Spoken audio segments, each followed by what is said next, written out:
pagi. Setelah kita bernyanyi bersama Kak Oya, saatnya kita mendengarkan firman Tuhan ya.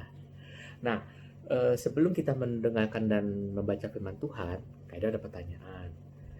Nah, apakah adik-adik pernah mengalami tantangan dari teman atau sahabat, di mana adik-adik sudah berbuat baik, tetapi teman dan sahabat kita itu tidak suka? Nah, ini dialami oleh salah satu tokoh di Alkitab, yaitu tokoh yang Kak Edo salah satu tokoh yang menjadi favorit Kak Edo, yaitu Paulus. Ya, kita coba baca firman Tuhan dari Kisah Para Rasul 18 ayat 1 sampai 10. Kisah Para Rasul 18 ayat 1 sampai 10. Kita buka ya. Kita buka. Kak Edo baca secara perlahan-lahan ya. Adik-adik dengarkan. Paulus di Korintus. Kemudian Paulus meninggalkan Athena, lalu pergi ke Korintus. Di Korintus ia berjumpa dengan seorang Yahudi bernama Aquila yang berasal dari Pontus. Ia baru datang dari Italia dengan Priscilla, istrinya. Karena Kaisar Claudius telah memerintahkan supaya semua orang Yahudi meninggalkan Roma, Paulus singgah ke rumah mereka. Dan karena mereka melakukan pekerjaan yang sama, ia tinggal bersama-sama dengan mereka.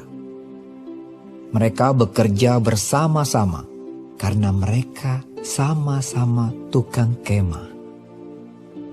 Dan setiap hari Sabat, Paulus berbicara dalam rumah ibadat dan berusaha meyakinkan orang-orang Yahudi dan orang-orang Yunani. Ketika Silas dan Timotius datang dari Makedonia, Paulus dengan sepenuhnya dapat memberitakan firman, di mana ia memberi kesaksian kepada orang-orang Yahudi bahwa Yesus adalah Mesias. Tetapi ketika orang-orang itu memusuhi dia dan menghujat, ia mengepaskan debu dari pakaiannya dan berkata kepada mereka, "Biarlah darahmu tertumpah ke atas kepalamu sendiri.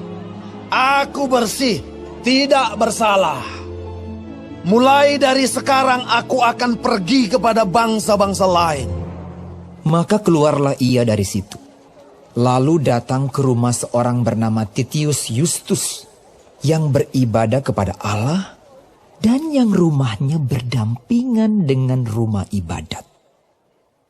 Tetapi Krispus, kepala rumah ibadat itu, menjadi percaya kepada Tuhan bersama-sama dengan seisi rumahnya, dan banyak dari orang-orang Korintus yang mendengarkan pemberitaan Paulus menjadi percaya dan memberi diri mereka dibaptis.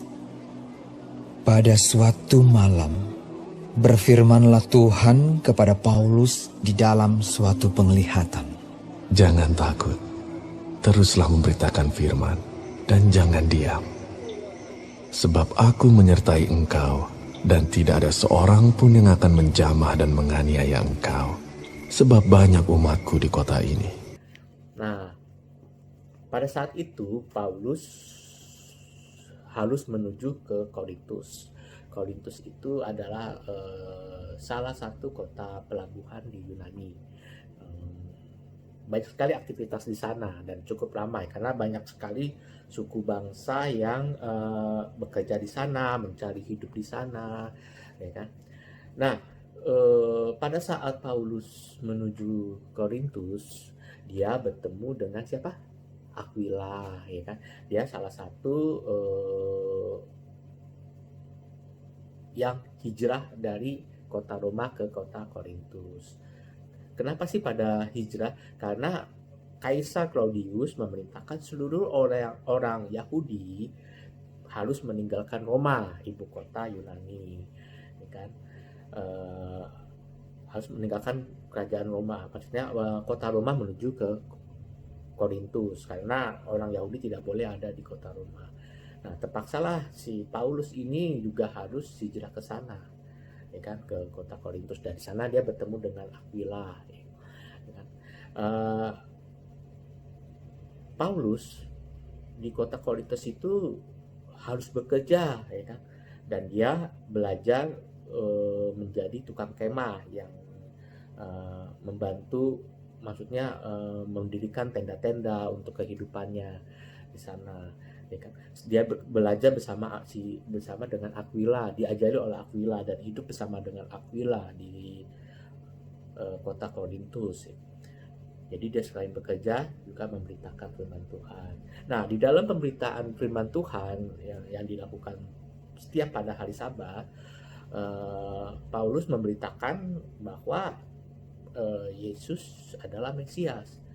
Tetapi pelayanan Paulus di kota Korintus itu tidak mudah. Banyak sekali, terutama dari orang-orang Yahudi itu yang menolak, yang tidak suka dengan pemberitaan Paulus. Ya. Di satu saat Paulus merasa sempat mengalami kekecewaan. Aku sudah memberitakan firman Tuhan, tapi mengapa begini? Dan dia sampai menyerah, ya kan? Hingga sampai suatu saat Tuhan berkata kepada Paulus yang di ayat 9, kayak baca lagi.